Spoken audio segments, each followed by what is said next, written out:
Driver ने दारू P रखी थी और है ना उसने 120 की स्पीड भगा ली और जैसे ही उसने मोड़ा ना बैलेंस बिगड़ गया। बहुत ही हृदयविदारक घटना है। ऐसे समय में जो है सारा प्रदेश इस दुख में शामिल है। दोस्तों, कुछ समय पहले हरियाणा के महेंद्रगढ़ से एक स्कूल बस एक्सीडेंट सामने आया जिसमें लगभग 1 दर्जन तक बच्चों की मौत भी हुई। कारण की अगर बात करें तो कुछ 2 कारण मोटा मोटा समझ में आए। सबसे बड़ा कारण, ड्राइवर शराब के नशे में था और दूसरा, गाड़ी भी अपनी उम्र, अपनी मियाद पार कर चुकी थी। जो स्कूल बस थी वो ओवर एज हो चुकी थी, फिटनेस के लायक नहीं थी। एक्सीडेंट नहीं है, जानबूझ के किया हुआ है। हमने पहले भी स्कूल को चेता है इस बारे में, उसकी कई बार शिकायत लगी है। वो दारू पीकर गफलत करके थर्ड से किया है जी। ये एक्सीडेंट नहीं, हादसा है। अब जिन बच्चों के ये हादसा हुआ है उनके माँ बाप पे क्या गुजरी होगी। और एक बात और भी है, इस स्कूल के जो प्रिंसिपल को पहले अवगत करवा दिया गया था, 6 महीने पहले भी अवगत करवा दिया गया था, 2 महीने पहले भी ये बता दिया गया था और आज भी ये बता दिया गया था कि स्कूल का जो बस का जो ड्राइवर उसने वाइन ले रखी है, शराब पी रखी है। तो दुख गांव में इतना बड़ा भारी मतलब हमारे अंदर संकट आया हुआ है कि हम कुछ मतलब सोच नहीं समझ सकते क्या करेंगे। हम तो चक्कर काट रहे हैं सुबह से, इधर उधर उधर उधर। कुछ चीज़ें जो हमें समझ में आया कि होना चाहिए ताकि इस किस्म के इंसिडेंट दोबारा ना हो। पहली चीज़, शराब के नशे में वैसे किसी को भी गाड़ी नहीं चलानी चाहिए और जहाँ पे पब्लिक ट्रांसपोर्ट की बात आती है वहाँ पे कुछ basic checks, systems and processes should be in place. जैसे कि इंडियन रेलवेज में कोई भी लोको पायलट शराब पीकर गाड़ी नहीं चला सकता। वो प्रॉपर ब्रेथ एनालाइजर स्टेशन पे लगे होते हैं, उस चेकिंग के बाद में ही लोको पायलट इंजन के अंदर एंटर करता है। क्या इस किस्म की चीज़ें बसेस के अंदर एप्लीकेबल हो सकती हैं? यस। हाल ही में केरला स्टेट ट्रांसपोर्ट कॉरपोरेशन ने भी कुछ ऐसा ही इम्प्लीमेंट किया और उसके नतीजे बहुत अच्छे निकले। जो वो 2 हफ्ते का पायलट प्रोजेक्ट हुआ, उससे पहले जो एक्सीडेंट्स का परसेंटेज था और जो उसके बाद का एक्सीडेंट्स का परसेंटेज था, उसमें रात दिन का अंतर निकला।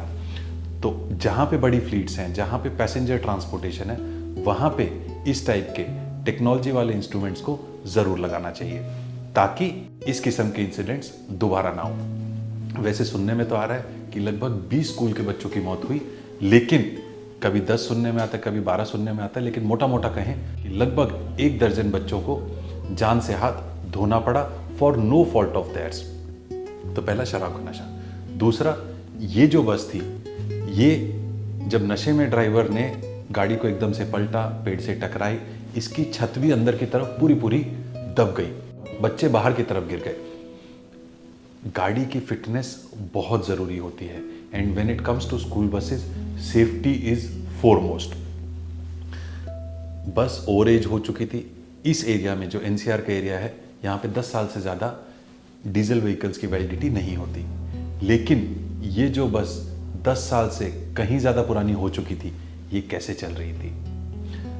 ट्रैफिक पुलिस वाले, आरटीओ वाले जगह जगह सड़क पे रहते हैं, पर्सनल व्हीकल्स की चेकिंग करते हैं, चालान काटते हैं। क्या दिन रात जो बसें एक ही रूट से सुबह शाम निकल रही है, क्या ये उनकी नज़र में कभी नहीं थी? और अगर थी तो क्या सिस्टम में कुछ लूप होल्स थे, क्या करप्शन केसेस थे जिनके कारण ये गाड़ियों को कभी भी ऑफ रोड नहीं किया गया? या स्कूल की साठगांठ और आरटीओ की साठगांठ से बसें चल रही थी? That is again a question which I think the district administration should answer.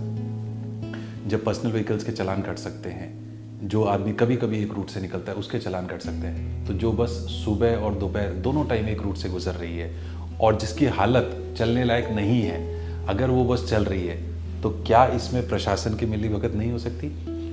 Chances हैं, हो भी सकती है, नहीं भी हो सकती, लेकिन definitely district administration should look into it. एक और चीज़, बसेस के अंदर, क्योंकि हमारा इस इंडस्ट्री का एक्सपीरियंस रहा है पास्ट में, बसेस के अंदर पैसेंजर्स का भी इंश्योरेंस होता है। बस का इंश्योरेंस होता है, उसी के अंदर एक स्टिपुलेटेड अमाउंट सारी सवारियों का भी इंश्योरेंस, बेसिक इंश्योरेंस होता है। तो क्योंकि ये बस वैलिड पेपर्स के साथ नहीं थी, इंश्योरेंस, फिटनेस वगैरह इनमें नहीं थे, इसलिए जो इन के बच्चों के पेरेंट्स को जो मुआवजा मिलना था इंश्योरेंस कंपनी की तरफ से, वो भी नहीं मिल पाएगा। तो गाड़ी की validity, systems and processes in place, breath analyser वगैरह इस टाइप के, क्योंकि ज़्यादातर एक्सीडेंट इंडिया में शराब के नशे में होते हैं।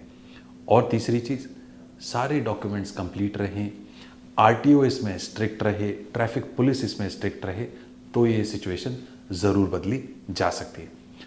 आपको क्या लगता है सबसे सेफ बस, सबसे सेफ स्कूल बस कौन सी है? और स्कूल बस के अंदर कौन से 2 सेफ्टी फीचर्स आपको जो लगता है जो होने ही चाहिए, हमें कमेंट करके ज़रूर बताएं।